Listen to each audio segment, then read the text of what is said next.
Estado registra mais de 1.400 casos do novo coronavírus. Ocupação de leitos preocupa. Governo vai prorrogar medidas de isolamento social em todo o estado. O uso de máscara será obrigatório. Justiça determina posse de reitor eleito do Instituto Federal do Rio Grande do Norte. Espanhóis começam a voltar às ruas depois do pico de casos. Hoje é segunda-feira, 4 de maio de 2020. O TVU Notícias está no ar.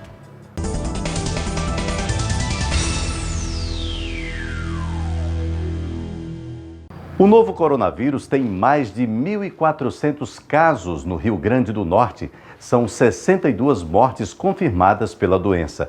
A situação de ocupação de hospitais continua a preocupar. Em Mossoró, 8 dos 10 novos leitos críticos abertos já estão ocupados. De acordo com a Secretaria de Saúde do Estado, os 3 últimos óbitos foram em Mossoró, Canguaretama e Natal.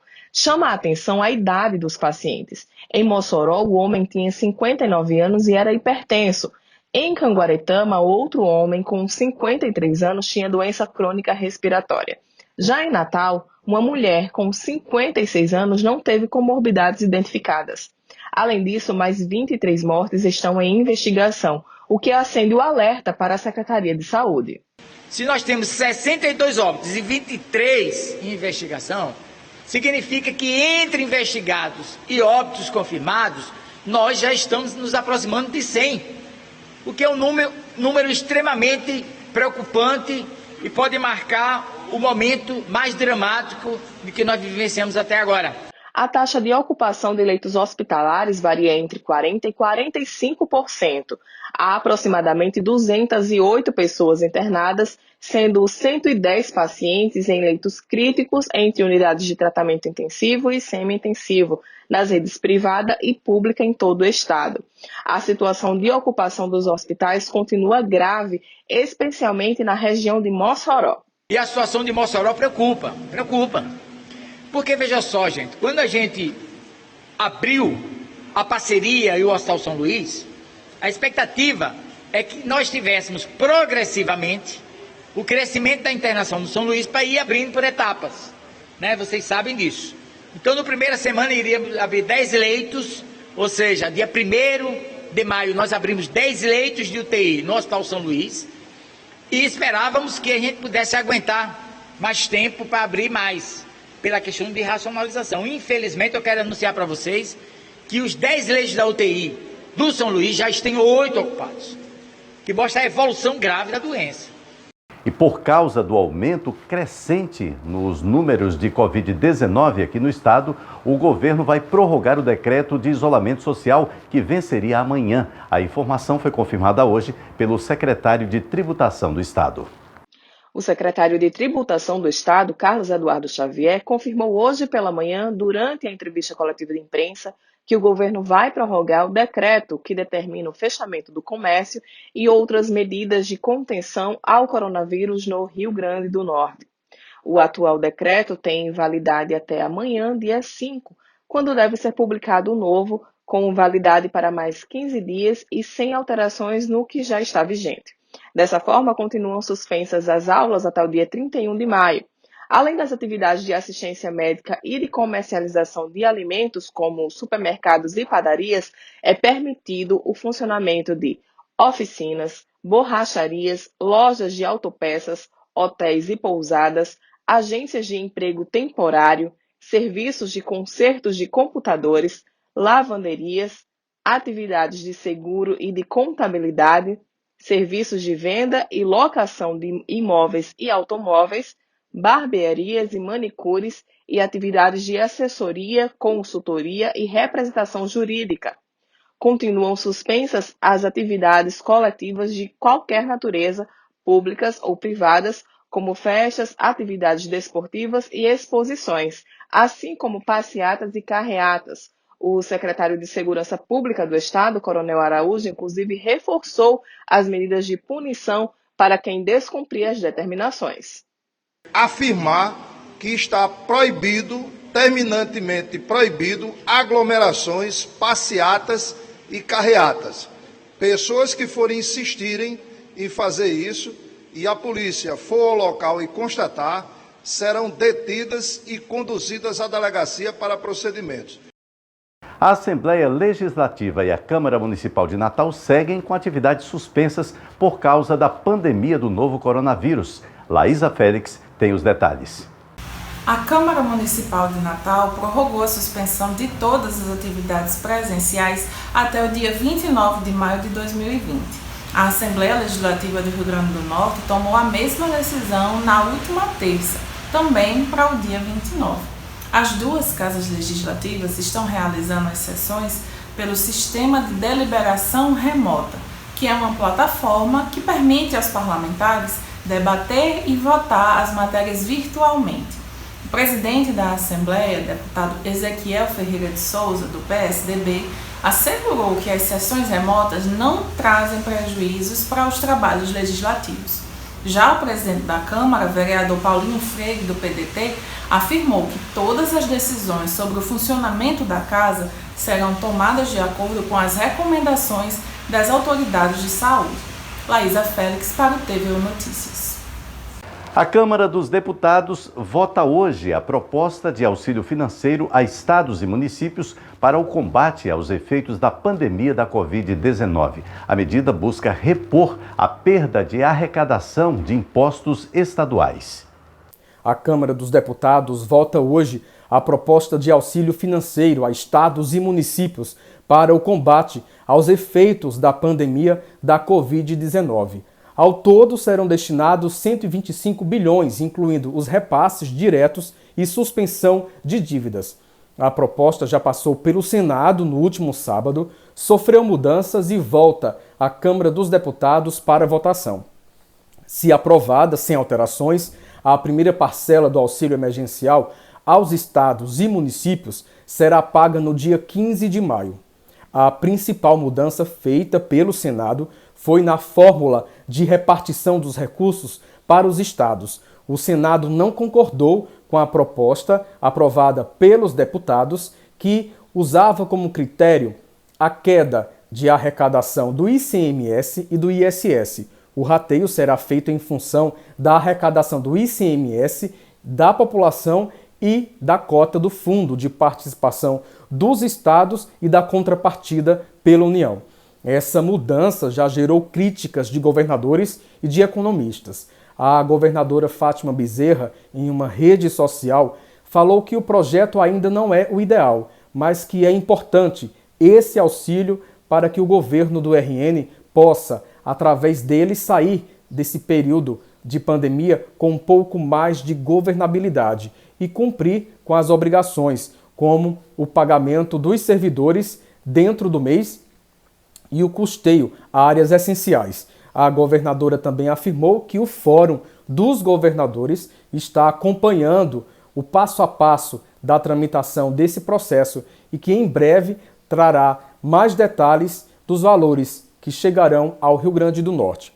Outras críticas em relação ao projeto vêm de economistas. Eles entendem a importância da aprovação desse projeto para socorrer estados e municípios, porém criticam que os bilionários do país seguem intocáveis e que quem pagará a conta mais uma vez serão os trabalhadores, que deverão ter seus salários congelados nos próximos 18 meses. O Senado Federal, neste sábado, aprovou uma ajuda emergencial a estados e municípios da ordem de 120 bilhões. 60 bilhões dessa ajuda vem de repasse da União para o enfrentamento da crise do coronavírus, 49 bilhões vem do não pagamento de dívidas com a União e com os bancos, Caixa e BNDES, e 10 bilhões da renegociação de contratos com os organismos internacionais. Deve-se destacar 2 pontos nessa história. Primeiro é que o Senado Federal alterou o projeto de lei que vinha da Câmara dos Deputados. O objetivo da Câmara era recompor as perdas do ISS dos municípios e do ICMS dos estados a partir das medidas de isolamento social que diminuíram o ritmo da atividade econômica. Só que isso sofreu uma grande crítica da equipe econômica do governo federal. E a equipe econômica disse que, se passasse desse jeito, a União incorreria num prejuízo de 200 bilhões sem qualquer contrapartida. O segundo ponto é justamente essa história da contrapartida. Mais uma vez, o Senado Federal, assim como o ocorrido na reforma da Previdência, fez com que os custos dessas medidas adotadas pelo governo recaíssem sobre a classe trabalhadora. Por quê? Porque a contrapartida colocada pelo Senado Federal é justamente o não reajuste dos salários dos funcionários públicos por 18 meses. Ou seja, quem vai pagar a conta dessa medida são os funcionários públicos, é a classe trabalhadora. Não é? Então, o Senado Federal, com aval da equipe econômica, sob o discurso de que o governo não tem mais dinheiro, que o vilão da história é o funcionário público, e que todo mundo deve dar sua parcela de sacrifício, coloca o custo dessa medida nas costas da classe trabalhadora. Qual que é o problema? O problema é que nem todo mundo está fazendo sacrifício nessa história. Os muito ricos e os bilionários, milionários, continuam com seu patrimônio e a sua renda intactas nesse momento. E isso não pode ser encarado de uma maneira justa, sob o ponto de vista ético e social. As agências da Caixa Econômica Federal passaram a abrir 2 horas mais cedo a partir de hoje. Tudo para atender os milhões de brasileiros que tentam receber o auxílio emergencial. Na semana passada, a Caixa anunciou a ampliação do horário de atendimento de 13 agências aqui no estado. A partir de hoje, o Banco Estatal estendeu essa medida para todas as agências, que agora também vão funcionar das 8 da manhã às 2 da tarde. Em comunicado à imprensa, a Caixa reforçou que está mobilizando mais funcionários para reforçar as equipes das agências, assim como vigilantes e recepcionistas para orientar o atendimento, além de estar em contato com as prefeituras para melhorar a comunicação com os beneficiários. O banco também reforçou o pedido à população para só comparecer às agências caso precise de algum serviço essencial. E no caso do auxílio emergencial, só deve ir até a agência quem recebeu o dinheiro na poupança social digital e deseja fazer o saque desse valor. A Caixa orienta que as pessoas usem os canais digitais por meio dos quais podem pagar boletos, fazer movimentações financeiras, usar o cartão na função débito. O problema, Edinaldo, é que muitas pessoas das filas em frente às agências da Caixa reclamam de dificuldades com os canais eletrônicos, como o próprio aplicativo do auxílio emergencial e o Caixa Tem, que é onde o valor do benefício pode ser movimentado. A dúvida que fica para a gente é quantas dessas pessoas conseguem operar essas tecnologias e acessar o dinheiro que está fazendo tanta falta. Laísa Félix para o TVU Notícias. Justiça Federal determina afastamento do interventor Josué de Oliveira, do Instituto Federal de Educação, Ciência e Tecnologia, o IFRN. A decisão determinou prazo para a nomeação do reitor eleito José Arnóbio Araújo Filho. A 4ª Vara de Justiça Federal do Rio Grande do Norte determinou o imediato afastamento do interventor do IFRN, Josué de Oliveira Moreira, que foi nomeado pelo MEC no mês passado. A Justiça atendeu a uma liminar em ação proposta pelo Grêmio Estudantil do Campus Central do IFRN. Na decisão, a juíza federal Gisele Leite entendeu que a nomeação foi ilegal, já que a medida provisória em que se baseou determina que seus efeitos não são válidos para os processos de consulta cujo edital tinha sido publicado antes da data de vigência da medida provisória. Na ação popular, o Grêmio Estudantil alegou que o reitor nomeado temporariamente não participou da eleição para o cargo como candidato inscrito, conforme previsão legal na Lei dos Institutos Federais. Na liminar da Justiça Federal, foram suspensos todos os efeitos da portaria expedida pelo MEC e foi determinado que a União nomeie e dê posse ao professor José Arnóbio de Araújo Filho para o cargo de reitor do IFRN, para o qual ele foi eleito democraticamente. Conversamos com o reitor eleito, José Arnóbio, que nos trouxe mais detalhes dessa ação judicial e dos próximos passos que ele dará para o cumprimento dessa decisão. A partir de agora, o MEC tem 24 horas para fazer essa revogação da portaria e para fazer a nossa nomeação como reitor democraticamente eleito. Então, os próximos passos que nós estamos esperando é que isso aconteça para que a gente possa nomear a nossa equipe, né, que já estava delegado os nomes há algum tempo, que a gente possa fazer isso o mais rápido possível, para que a normalidade institucional ela seja restabelecida. Porque até então, pró-reitorias de extrema importância da instituição não estão sendo ocupadas por ninguém, e algumas pró-reitorias que estavam sendo ocupadas, os profissionais já pediram exoneração. Então espero que isso aconteça até mais tarde da manhã, terça-feira, para que a gente possa restabelecer definitivamente a estabilidade institucional e que as ações ligadas ao ensino, à pesquisa e extensão e as demais atividades da instituição, elas possam ser reconduzidas na sua normalidade. E os potiguares resolveram deixar mesmo a declaração do imposto de renda para a última hora. Em abril, a Receita Federal recebeu apenas 10% do número de declarações esperadas. Quase 60% dos contribuintes ainda não entregaram o documento. Quem tem que declarar o imposto de renda ganhou mais tempo esse ano. O prazo de entrega foi estendido até o dia 30 de junho. Outra mudança é que não vai ser mais necessário preencher o número do recibo da declaração do ano anterior. Essa era uma das principais razões com a qual muitos contribuintes compareciam às agências da Receita Federal.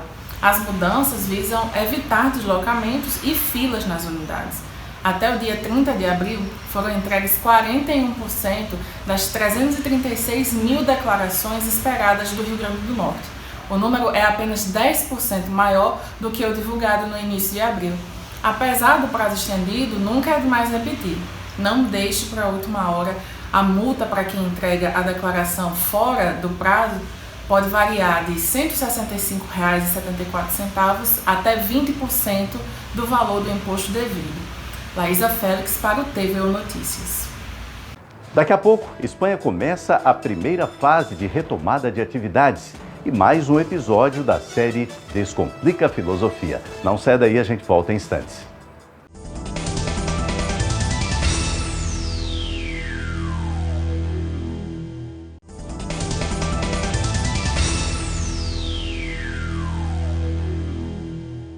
Além de parte da população que não vem respeitando as medidas de isolamento social, estabelecimentos de comércio também descumprem os decretos estaduais e municipais.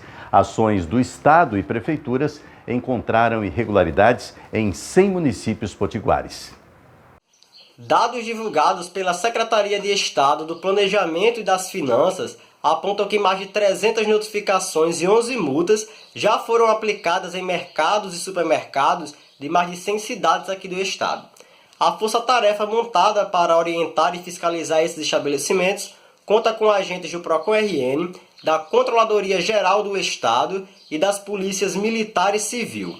O PROCON alertou que uma das principais causas de notificações e multas tem sido a permissão da entrada de mais de uma pessoa por família nesses ambientes, o que descumpre um dos pontos do decreto governamental publicado no dia 1º de abril. Os estabelecimentos que forem flagrados descumprindo o decreto podem receber multas que variam de R$ 5.000 a R$ 50.000.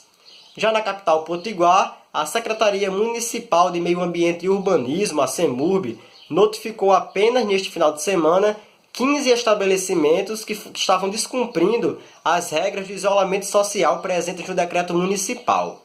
Foram bares, restaurantes, lanchonetes, cigarreiras, clínicas médicas e até mesmo festas em residências que foram notificados após denúncias realizadas na ouvidoria da CEMURB e também no telefone 190. Micleison Costa para o TVU Notícias.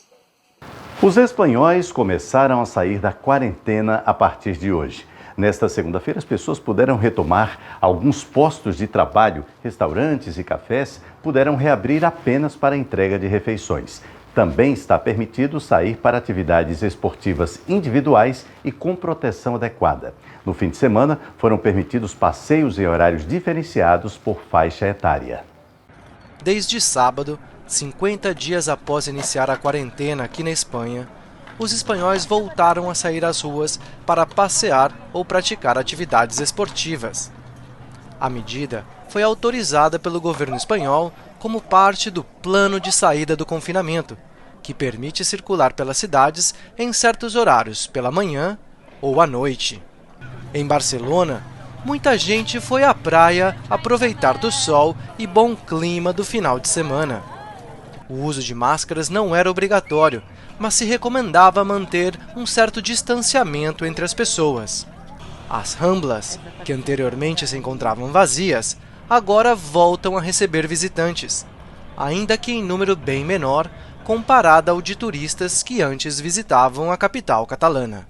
Hoje é dia 3 de maio, Dia das Mães aqui na Espanha. Como vocês podem ver, a gente saiu para passear num parque bem bonito, porque já faz uma semana que as crianças já podem sair para dar um passeio perto de casa. Estamos bem pertinho de onde a gente mora.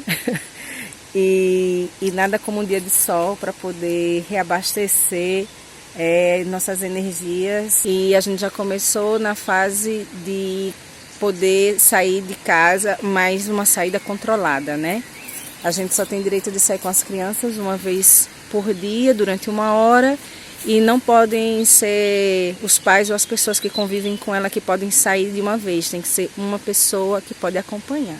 Espero que essa fase tão difícil que a gente está passando agora passe e que quando a gente volte à nossa vida, à nossa rotina, que seja muito melhor. E assim, filha, você está feliz em poder passear? Uhum. Muito? Muito feliz, né, meu amor? Todo mundo sabe que a filosofia nasceu na Grécia, não é mesmo? No 6º episódio da série Descomplica a Filosofia, Pablo Capistrano explica que a história não é bem assim.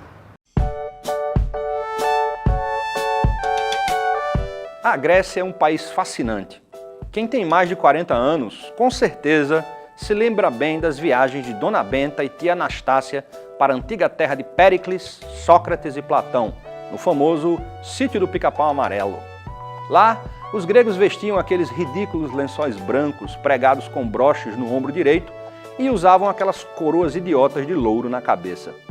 O fato é que, na verdade, a Grécia não existiu como país até 1820, quando houve a Guerra da Independência contra os turcos.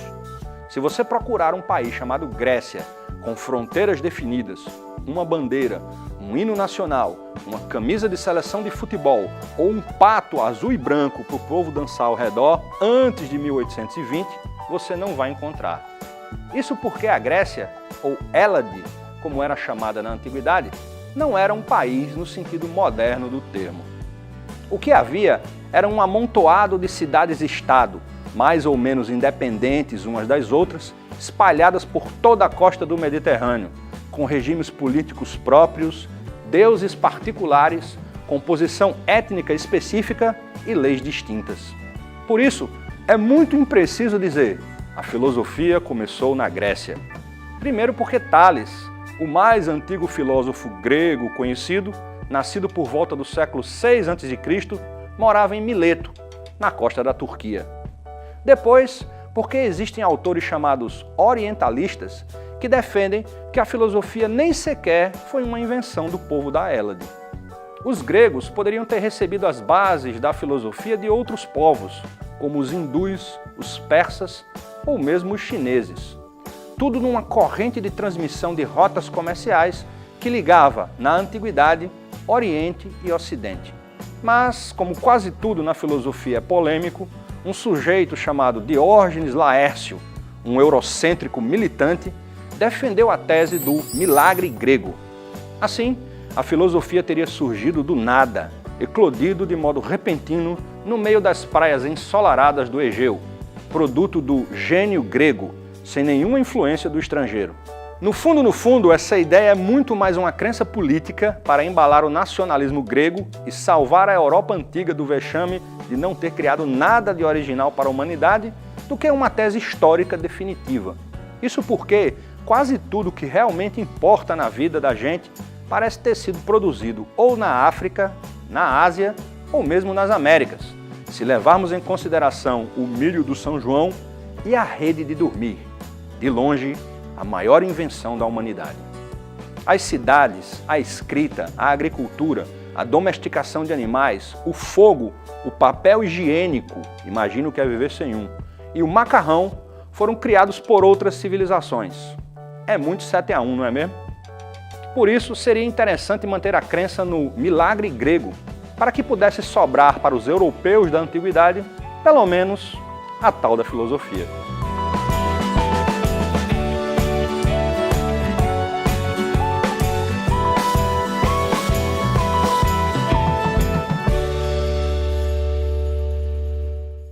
O TVU Notícias termina aqui. Enquanto durarem as medidas de isolamento social para prevenir a Covid-19, você pode conferir todo o conteúdo da TVU que está disponível no nosso canal no YouTube. Uma boa noite para você e até amanhã. Se puder, fique em casa.